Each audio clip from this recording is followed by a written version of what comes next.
Hey Facebook, boy oh boy, did I need to come on today because I got to take a look at the video. I did put it on my timeline for those people who might want to take a look at it. You do need to take a look at it. I think, like I said, the first order of business is the dissemination of information. So today's title is Who is Candace Owens? I took a look at her video, and I have to give her credit in many ways because she indeed prepared herself. She had statistics, and that was definitely vital. But I'm concerned about a lot of the statements that she made. And I just want to go back and cover a couple things. And this is definitely my opinion, but I'm coming to you with 23 years of teaching experience where 10 of my years was definitely utilized in teaching African American history to our students, and not just our students. I had plenty of white and Indian Muslim students who valued my classroom and what we did in our classroom. And it was a valuable experience, and the idea that people became familiar with, students became familiar with, not just the plight of African Americans, because that's not what it was. It was important for the information to be disseminated so people understood that oppression to one group can lead to oppression to all groups, just like a threat of injustice anywhere. A threat to justice anywhere will lead to injustice everywhere. And so we have to understand, as we are connected to each other, that all it takes is one. Come on, it's just like that one apple in the barrel that's bad. If that apple is bad, it's going to rot the rest of the apples if we don't take that apple out, if we don't remove it from the group. That's what this is about. So I had issue with some of the things that Candace was saying, so Miss Owens was saying, solely because there's danger here. There's a lot of danger here. One of the things that immediately stood out from the video, and once again, the video is on my timeline, the detriment to white America or America in general, that it's not a detriment. The things going on with people of color, it's not a detriment. That I have to say has to be false, because we are a group. That's why we're called the United States of America. There are several cultures within the United States, and we indeed must interact with each other, live, near each other, and hopefully through our patience learn to tolerate and respect each other. That's the key to all of this. I don't have to like you, but I need to learn how to respect you and tolerate you. Okay. One of the key things that Miss Owens brought out was that she doesn't support George Floyd as, in a sense, a pillar to the community. And I don't know if I even want to traverse this any, but I have to. As I look at the video, I can tell that there are some peculiar things about Mr. Floyd. But you can see him being apprehended. You can see he's in handcuffs, and he is cooperating. So he's not so disillusioned that he cannot understand what is being requested of him. The concern here is that though this occurs, this man still loses his life. And from what I did see, because remember, there are cameras everywhere. It's not just the one camera that was done by that young lady, but there is camera from the store. There's camera from across the street. When you put all those things together, we get different glimpses. Many of us did not even know the other two officers that were leaning on his body behind the truck, because we did not see that until other camera was divulged, right? And so, there's an interesting thing indeed that causes great concern in terms of what we see. When I see the footage that actually because I thought what the officer did was take him around the truck to the street side, right? And that's where they tried to put him into the van, but that's not what happened. He was placed into the van from the sidewalk side where he had been sitting, where the ex-officer now, where Chauvin actually put him down on the ground to sit for a few minutes and then brings him back up. Somehow he's put into the truck, the van from there. But something occurs, because what we see is the officer in the car on top of Mr. Floyd, We don't know. We have no sound, so that causes difficulty in trying to understand what is going on. But obviously, something adverse happens. Now, I got to pause here because my pause is of a great concern in that these two gentlemen, Chauvin and Floyd, worked together in a security setting for 19 years. If you work that long with an individual, you cannot tell me that the two of you do not know each other, that there is a history that is developed, and that history indeed could be negative. Now, because that has not been investigated, we do not know. But the one thing I do know is that this man is the one who has the knee in his neck, that refuses to remove it, has this very, very villainous blank facial expression as he's doing what he's doing. So here's issue. My issue, and like I said, this is personal. My issue is that the two of these gentlemen knew each other. And I can, with great certainty, say at this time that there was indeed a vendetta. That's what I feel. So I understand, Miss Owens in her video brings up Mr. Floyd's past. And remember, one of the things that we talk about in the idea of when we do these things is that when we take and we try to bring up the past of an individual, we try to make the other person, the one who has done the offense, the victim, and we try to lessen the emotion and the feeling towards the victim actual. Okay, so here's the issue. I don't want to know about Mr. Floyd's past. All I want to really focus in on is what has heinously happened to this gentleman that he did not deserve. Because his past, to me, has nothing to do with what happened that led to the death of this man. Because that's what we're going to talk about, right? If we have any sense. And any lawyer should object to anything that's brought up in the idea of wanting to talk about him going to prison and whatever it was that he did at this time. That had nothing to do with it. Nothing at all. And as a matter of fact, when I go back and we take a look at the information, we find out that the so-called bill that the store manager or whomever wanted to claim was counterfeit, we found out that bill was not counterfeit at all. He paid with a legal $20 legal tender bill. So the reasoning as to why anyone was even called is questionable. Why were the authorities even called? The bill was not counterfeit. All right, so there's issues many, but I had great disdain with the idea of trying to bring up this man's past as though his past is supposed to substantiate the death. Now, she does, repeat more than once or twice that what she's not saying is, or what she's saying does not negate away from the fact that this man was heinously murdered. But she felt like he does not need to be pressed forward as this valuable pillar in society. Shall we not throw out the baby with the bath water? Okay? And this will be my message for Miss Owens. And I understand what you're saying. But, people of color, if we take a look at the history, and you notice at the top, what I did put was somebody give her a history lesson of American as well as African. Okay, because we can go back to the 1990s of South Africa and we can look very poignantly about the history. So there's some things that I really cannot agree with. Though I saw many responses of, people who wanted to say she's fantastic, she needs to run for president. Let's wait for that. Because there are other candidates that I would love to see come in and really do some things for America.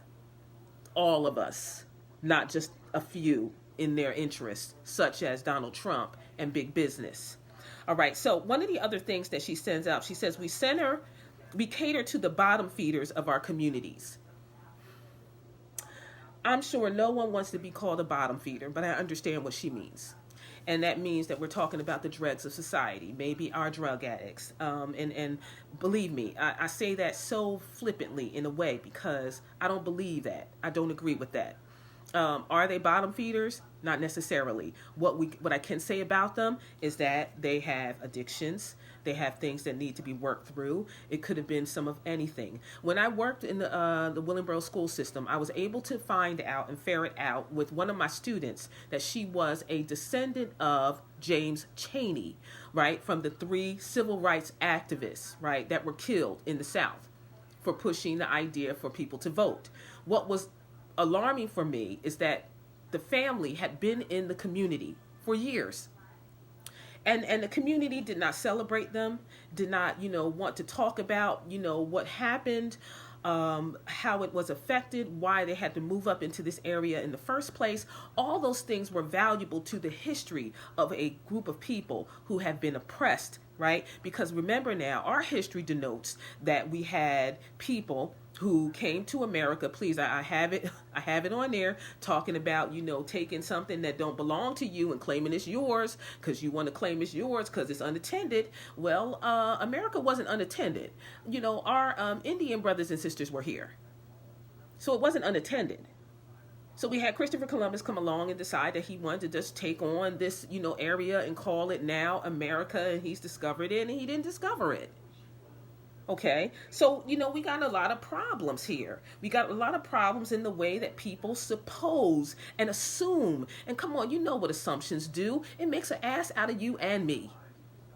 We got to get down to the realities. That's why a history lesson is necessary. Don't start spitting a bunch of nonsense when you have not taken the reality of going back to the 1920s and the 1930s and finding out how the process of what people of color have had to go through. And we can even go back to the 1600s when we were, brought over on the Mayflower, and they started to, allow us through our labor, right, to fund and build their places without being paid, with harsh treatment, with much killing, with much disrespect, without proper allowance to live. And so many of the things that we see here is a product of what has happened hundreds. We're going to go centuries back now. We have to go back at least 400 years of things that have caused the great difficulties and the atrocities that we experience in our culture. Somebody please give her a history lesson. Okay? She goes on to say that George Floyd is not the best that our culture has to offer. If I were George Floyd's family, I'd probably want to slap you in your mouth. And that's serious. I think that when you make statements like that, you need to make sure that you have decided not to make those kinds of statements. It is disrespectful and it is not appreciated. And I can look at it from the whole idea of being a family member of George Floyd. Just think about his daughter. I believe she's 6 years old. Just think about that, in her losing her father and the way she has recognized, or the family has been able to tell her, that her dad is not coming home, or she won't see him anymore. And you want to sit and say that he's not the best that our culture has to offer? To his family, he is. To his daughter, he is. And you do not have a right to make that kind of flippant, ignorant statement. Period.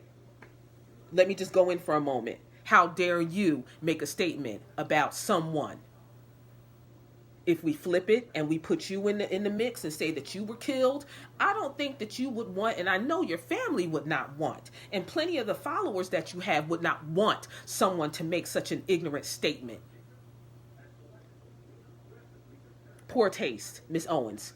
Very poor taste.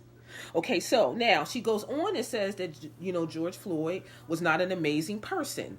Are we asking for him to be an amazing person? Are you trying to say that because he wasn't amazing that he deserved this?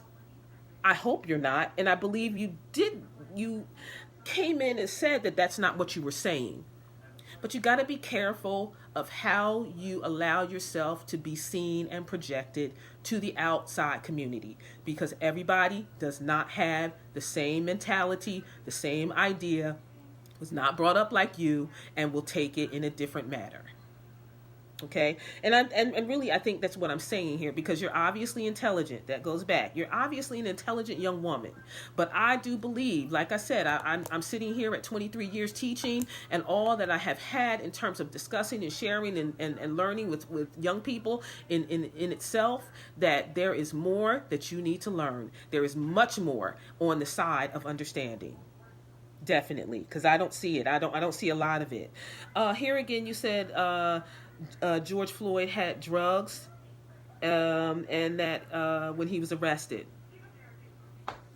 Here again, same thing. Are you trying to say, Miss Owens, that because he had drugs in his system, perhaps he's an addict? If he's an addict, he needs help. You don't throw the baby out with the bathwater. Right? If I was dealing with something that I need help in, if I have mental illness, are you saying that this person would deserve to die because they have mental illness? No, the person needs help. All right, so there's a lot of things that are being said that, like I said, can be very inflammatory. And you have to think about what you do and what you say. And you can't just get up here and start flipping out of the lip solely because this is how you feel. We have to represent properly. You are a young, educated black woman. You have to represent as that. You can take a look at what happened in the 1960s and understand that there is a mode that we must function in. Dr. King brought up many things and many ways in which we were to deal with the great atrocities that we had in our lives. Under no circumstances am I putting you down. What I'm trying to get you to see, that there's more to what you are saying. A whole lot more. And it's time to take that history lesson, young lady. Let me tell you something for sure. Now, I grew up in an all-white community for the most part. There were very few blacks when I was going into high school. And when I went into high school, well, we learned about two specific people in African-American history. We learned about a little bit about Dr. King and a little bit about Rosa Parks. I didn't know about anybody else. When I went off to college, I started to recognize that although I was an extremely intelligent woman, young lady, I didn't know jack about African American history. And here I am, an African American young girl, 18 years old, and I felt embarrassed, absolutely embarrassed. I never knew anything about Malcolm X. I didn't know a thing about Marcus Garvey. I did not know a thing about Sojourner Truth. And there were so many other people I didn't know anything about. So how can I have a basis of any kind of understanding about what people of color go through if I don't know my history? I didn't have it, and I needed it. And that was the key. Okay? So, there are so many things here. Was he a citizen? Indeed. Was he a martyr? Of course. Let's look at the definition of what a martyr is. All right? Because he represents what our culture is tired of. Tired of the police brutality. Okay. Now you spit some language and talked about the idea that, you know, the numbers of people that are being killed by the hands of police officers, and we need to stop tripping, basically, is what you said. We just need to stop tripping. I don't think we're tripping, because I go back to Mapping Police Violence. It's a website. And from 2013 to 2019, for people of color, it was over 7,500 people that had been demised at the hands of police officers. We're 13% of the U.S. population, right? We can agree with that. But we're 2.5 more times likely to be killed by police officers than our white brothers and sisters. Now, I don't care what you kind of say to that. You got to take this information and this statistics and this data very seriously. And you can't just throw something out saying, oh, it doesn't matter. All I need to look at is that 13%. No, you need to look at the entire thing, because it does matter. Now, I can break it down mathematically for you. Maybe I'll have somebody come and do that. I'm not going to do that. I think you're intelligent. I think you can figure it out for yourself. However, what I can say is that what we see, the major states, the larger states, are the ones having the greater issues. California, Texas, Florida, by far the largest places. So I have some issues. I have some issues about a lot of what you had to say. And I'm concerned. I'm concerned, one, that you are coming with some information, but it's lopsided, right? If we put all our supplies in a boat, right? Because we're going to go from one place to the other. But most of the supplies are going to be on the left-hand side. That boat's going to be lopsided. It's not going to row properly. And it just won't get where it needs to go effectively. What I'm saying is, you put some information down, and, you know, you did some disrespect to the family. Like I said, I felt offended by that. And I'm wondering at this time, is it time for you to take a serious history lesson? I truly do believe so. Because I have come through years and years, decades of teaching, where I know the students that came through me, so were well equipped and knew well their African American history, and it made them a better person to understand of how to relate to other people. It made them to understand that there is a group of people that are not being treated properly, that are being, disrespectfully discriminated against, and we need to band together as a group, not as different cultures, as one united people. And that's what we saw here after the murder of George Floyd. We saw people that stood up and said, we're not going to accept this anymore. That's the big thing.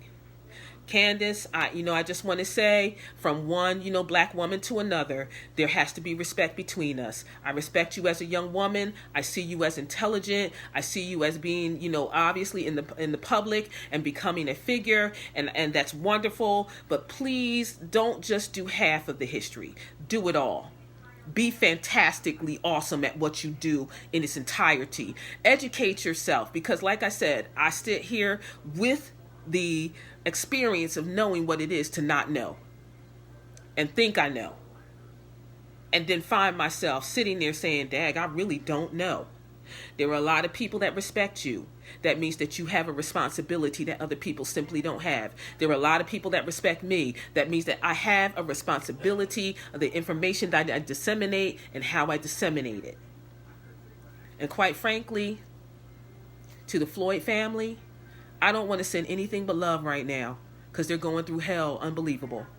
And it is not my job to sit back and discriminate and disrespect them solely because I feel, well, all this other stuff he did, let's not trip and act like he's, old Superman. He ain't Superman. Now, Chauvin deserves what he gets for sure. Oh yeah, he definitely does. So do the other officers who were involved. But let us not forget that we did have a man who lost his life in the most heinous of ways. And as a family member, because I do see us all as family, you're my sister. So as a big sister, I'm 53 years old. I'm sitting here talking straight up. As a big sister, I want to tell you I was a little disappointed in what you had to say. And I'd like to see you come back with a more balanced approach. Because before anything, you are an African American woman. And there's going to come a time when you realize you're going to get that. And you will understand fully and understand very clearly, oh man, I was kind of wrong on this one. Right now, maybe you can't see it because, you're in certain circles. But you've got to be careful about the message that you relay, because you do represent the African American community. Be well. Be at peace. I salute you today for your efforts, and I'd love to see you continue. I'd love to have conversation. I welcome that indeed. And I would be welcomed to support you as much as I can. And I think, like I said, the first order of anything is to disseminate information. So I welcome you, and I welcome you to reach out. Maybe we can have a little discussion. I'd love to do that. Have a great day. Thank you, Facebook fam. You know me. This is the way Mala has always got to do it. And I'm not going to shirk, and I'm not going to bite my tongue. But I do believe, number one, we can't hate this young woman. By far, we simply cannot. She is one of us. She may be a little bit distorted. She might be a little disillusioned. There may be some things that she needs to learn. And believe me, we were all that way. So we cannot throw the baby out with the bath water. We have to embrace, and by love, change the mindset. Because it's real. It's very real. And if we're looking at anything going on, there's much to see. So, love each other. Love yourselves. And by all means, come on now. Love and worship the God that made you. Because we're living in a time where we have no idea about anything. From COVID-19 to everything else, from worldwide discontent. Let us live. And let us try to tolerate each other. Till I see you again, be well.